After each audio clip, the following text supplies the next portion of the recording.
네, 뉴욕 월스트리트는 지금 어디에 관심이 쏠려 있을까요? 월가의 시각을 통해서 투자 아이디어 얻어보도록 하겠습니다. 첫 번째 주제부터 확인해 보겠습니다. 자, 미국과 중국의 이 무역 협상, 무역 논의가 가장 관심이 가고 있는 대목입니다. 월요일, 화요일 협상이 진행되고 있는데 하루 더 늘려서 오늘까지 협상을 늘려가기로 했는데요. 이러면서 미국과 중국의 협상이 잘 진행되고 있는 것이다라는 것이 시장의 전체적인 분위기였습니다. 양측 협상단은 일단 중국의 추가 미국산 상품과 서비스 구매 문제 그리고 중국 시장 개방 문제 등과 관련해서 여러 가지 의견 차이를 좁혔다라고 외신들은 보도를 하고 있었는데요. 또 중국이 약속했던 사안을 어떻게 이행할 것인지 구체적인 이행 방안을 함께 마련하는 작업도 진행되고 있다라는 월스트리트저널 그리고 CNBC의 보도가 이어지고 있었습니다. 트럼프 대통령 이러면서 기분이 조금 좋아졌나 봅니다. 트위터를 통해서 아주 간단하게 잘 되고 있다라고 이야기를 하고 있는데요. 중국과 대화가 매우 잘 진행되고 있다라고 트럼프 대통령도 이야기했고 중국 측의 한 관계자도 역시 외신을 통해서 회담이 건설적이다라고 언급을 했다고 합니다. 이러면서 미국과 중국의 일단 양쪽에서 긍정적인 메시지가 나오고 있고요. 다만 여전히 이 협상이 오늘 하루 더 진행이 되는데 걸림돌이라든지 여전히 타결의 길까지는 갈 길이 멀다라고 외신들은 또 평가를 하고 있었습니다. 여전히 의견이 갈리는 사안 중에 하나가 바로 중국 기업이나 정부 관료가 이 미국 기업 의사에 반해서 기술 이전을 강요하는 행위 이것을 어떻게 할 것인가가 가장 중요한 쟁점이고 또 잘 타협이 되지 않는 부분인데 이런 것들이 어떻게 결론이 나올지 그리고 앞으로의 협상은 조금 더 고위급의 실무 협상이 이루어질지도 관심이 모아지고 있는 대목입니다. 오늘 또 어떻게 미국과 중국의 이야기가 나올지 더 집중해 봐야 하는 사항입니다. 자, 다음 이런 상황에서 미국과 중국의 무역 협상이 잘 진행되고 있다는 소식이 전해지고 있는데 이런 쪽에서 또 한편에서는 화웨이와 관련된 이슈가 또 하나 불거지고 있습니다. 오늘 로이터 통신을 통해서 단독으로 좀 보도가 된 내용인데요.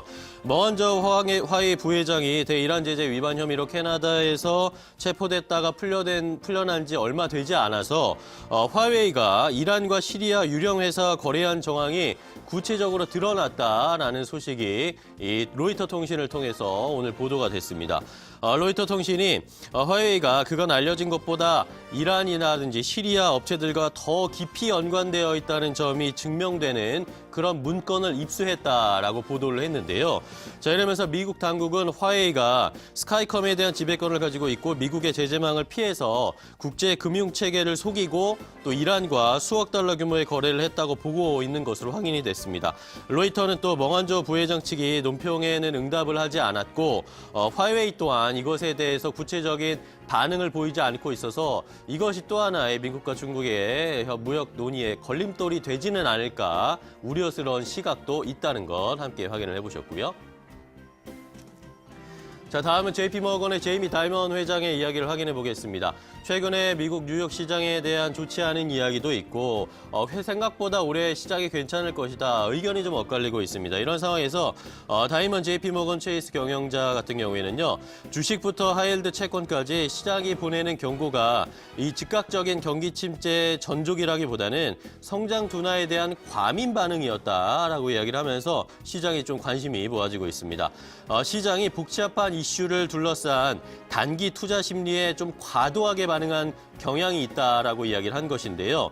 신용 스프레드가 오랜 기간 억제된 뒤에 정상 수준으로 돌아왔기 때문에 더 위험한 회사채에 대해서 정말로 걱정을 하지 않고 있다라고 이야기를 했습니다. 그러면서 소비자는 좋은 상황이고 계속해서 성장을 하고 있고 또 일자리와 임금도 늘고 있어서 미국 경제가 탄탄할 것이다. 그리고 올해 생각보다 좋은 흐름으로 이어갈 것이다라고 다이먼 회장은 예상을 하고 있었습니다.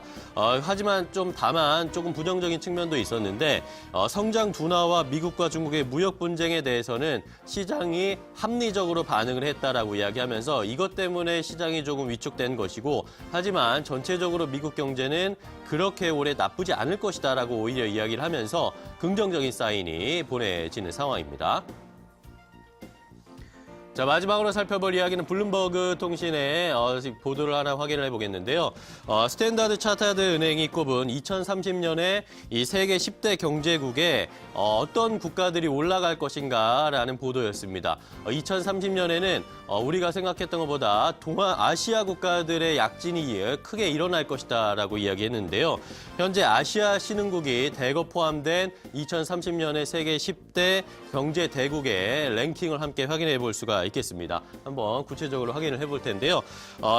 스탠다드 차타드가 구매력 평가 환율과 명목 국내 총생산을 기반으로 해서 추산을 해본 결과 2020년에 일단 중국이 세계 1위 경제국으로 미국을 제치고 올라설 것이다라고 예측을 했습니다.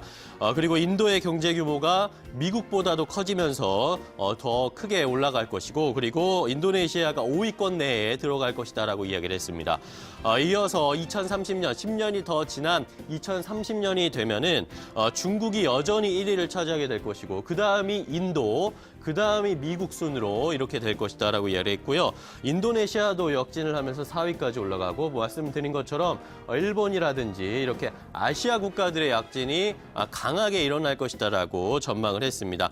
이외에도 터키, 브라질, 이집트, 독일 이런 국가들이 세계 10대 경제 대국으로 2030년에 올라설 것이다라고 이야기했는데, 스탠다드 차타드는 세계 GDP에서 차지하는 이 비중이 점차 인구 비중과 비례하게 될 것이다라고 하면서 인구가 많은 국가들의 순위가 올라가는 것을 확인할 수 있을 것이다라고 이야기를 했습니다. 아쉽지만 아시아 국가 중에 우리나라는 포함되지 않아서 조금 아쉬운 상황인데요. 2030년까지 과연 이런 세계 경제 대국의 흐름이 맞아 떨어질지도 관심이 모아지는 대목입니다. 월가의 시각 함께 체크해봤습니다.